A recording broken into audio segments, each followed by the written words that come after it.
Hello, kindergartners. My name is Miss Seals, and I am very excited for your very first science lab of the school year. Now, when you come back to school in a couple of weeks into the classroom, you'll be getting to come to the science lab and do these experiments and investigations with me. But for now, since you're at home, I'm going to be doing the experiment and you're going to be watching. So this is what we call a demonstration. All right. So today, what we're going to be focusing on is how to be safe in the science lab. And your learning target tells us that. It says, I can show how to be safe in the science lab. Safety in the science lab is very, very important. One way that we can show that we are being safe in the science lab is by using a tool that looks like this. Does anybody know what this tool is called? If you said goggles or maybe safety goggles, you are correct. These are safety goggles. And scientists use safety goggles to protect their eyes. They go on just like this. You can pull these little straps to tighten them. And there you go. Now my eyes are nice and safe so that nothing can get in them and hurt me or make me sick. Now, you don't have to wear safety goggles for every experiment you do, but if we are working with some things that could be dangerous if they get into our eyes, then we will be wearing safety goggles. So I want you to notice that I'm putting them on and I'm going to keep them on for the entire experiment. I'm not going to take them off until I'm all finished with my experiment and my materials are put away. All right? Now, I'm about to do something really silly. Are you ready for this? Okay, I am going to show you how goggles protect my eyes and that they do such a great job of protecting my eyes. And I'm going to show you that by spraying myself in the face with some water. Isn't that silly? You might be wondering, Miss Seals, why are you going to do something like that? That's so silly. But I'm going to show you how when the water sprays me in the face, my nose and my mouth and my cheeks might get wet, but my eyes are going to stay dry because my goggles did their job. Are you ready? All right, here we go. Oh my goodness. Woo! That was a lot of water. Now look at this. You can see that my nose and my mouth and my chin have got some water on them, but look at this. Look at my eyes. They are dry and there is no water. Can you see all those droplets of water on my goggles?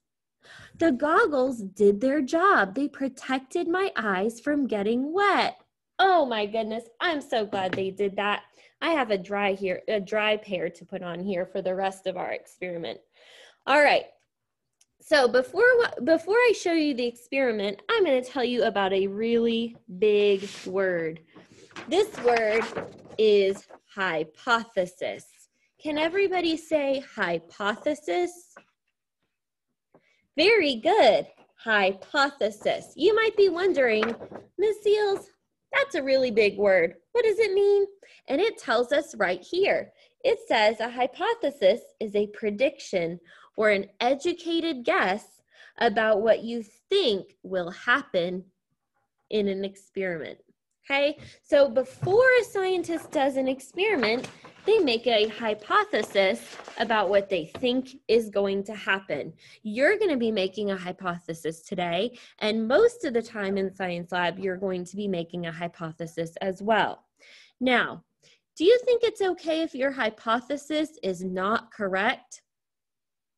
It is okay. It's just a prediction. It's just a guess, and that's how we learn.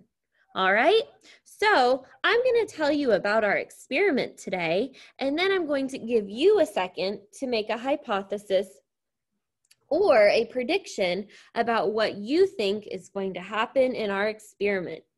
All right, so first thing is I'm going to tell you about all the science tools I'm going to be using, and then I'm going to give you a chance to make your hypothesis. And remember, we're showing how to be safe in the science lab, so make sure to notice that for this entire experiment, my goggles stay on. All right, I'm protecting my eyes with my safety goggles.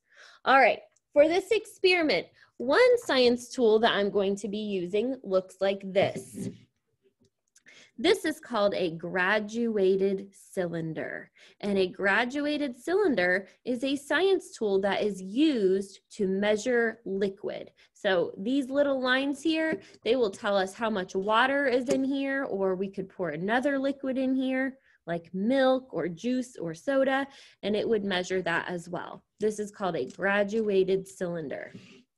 Another science tool that I'm going to be using looks like this. This is called a measuring cup. You may have a measuring cup at your house in your kitchen, and it also measures and it tells you how much liquid you have. Maybe you're baking a cake and it tells you to put half a cup of oil. You would use a measuring cup to do that. Okay, another tool I'm going to use is just a bowl, and this is just going to be to prevent any big spills. So I'm actually going to put my graduated cylinder in the bowl. All right.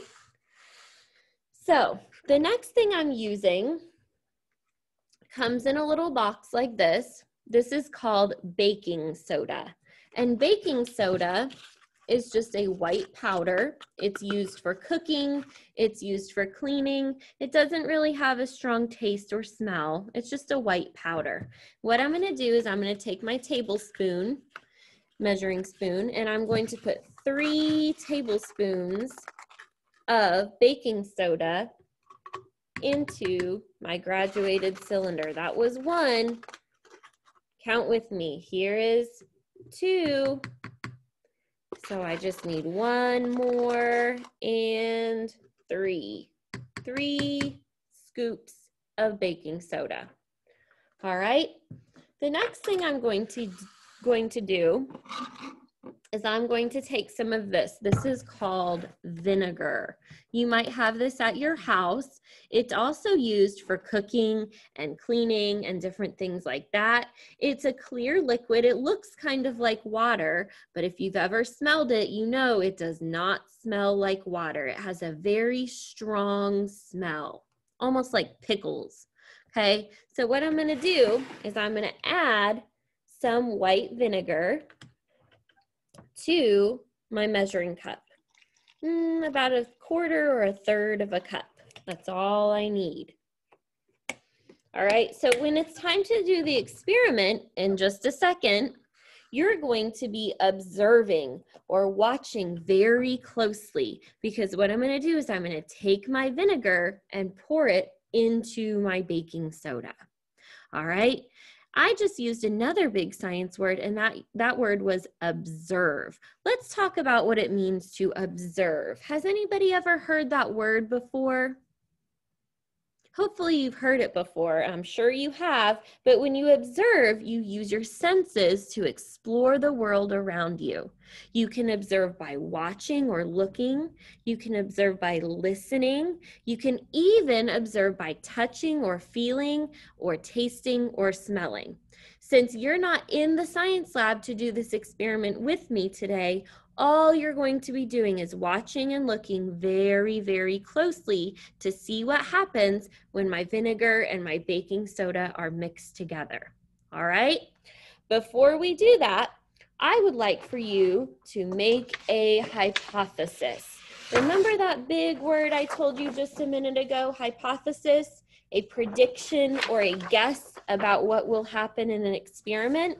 So what you're going to do in just a second is you're going to pause this video, and I would like for you to turn to your mom or dad or grandma or babysitter or older brother or sister, whoever is sitting there and helping you with your schoolwork. I would like for you to tell them what you think is going to happen when I mix my vinegar and baking soda. So if you're having trouble getting started, you could start your sentence like this. You could say, when Miss Seals mixes the vinegar and the baking soda, I think that, and then you complete the rest. Tell them what you think might happen. Remember, there's no right or wrong guess. It's just a prediction. After you've made your prediction or your hypothesis, go ahead and restart the video and we'll continue with the experiment. All right? Pause it now. Make your hypothesis. All right, welcome back. We are ready for our experiment. So in just a second, I'm going to be pouring the vinegar into the baking soda. And remember, you're observing, you're watching very closely to see what happens. Are you ready? Also remember, we're talking about science safety. My goggles are still on. I have not taken them off because I don't want to get vinegar or baking soda in my eyes. All right, here we go. Are you ready? Watch closely. Wow, look at that. Isn't that awesome? Did you see what happened? Were you watching very closely? It kind of looked like a volcano, didn't it? Let me explain to you what happens. When vinegar and baking soda are mixed together, they create what we call a gas. And when a gas is created, it wants to spread out and expand really, really far. So when the vinegar and baking soda were mixed together and created that gas, that's why you saw it kind of explode up and out, because it wanted to expand and spread out. All right, so that's the end of our science lab for today. I want you to remember that today we were showing how to be safe in the science lab. Miss Steele still has her goggles on her face. She didn't take them off because she wants to protect her eyes. I hope that you had fun. I hope that you are excited to come to science lab once we get back to school. And I hope to see you soon. Take care. Bye-bye.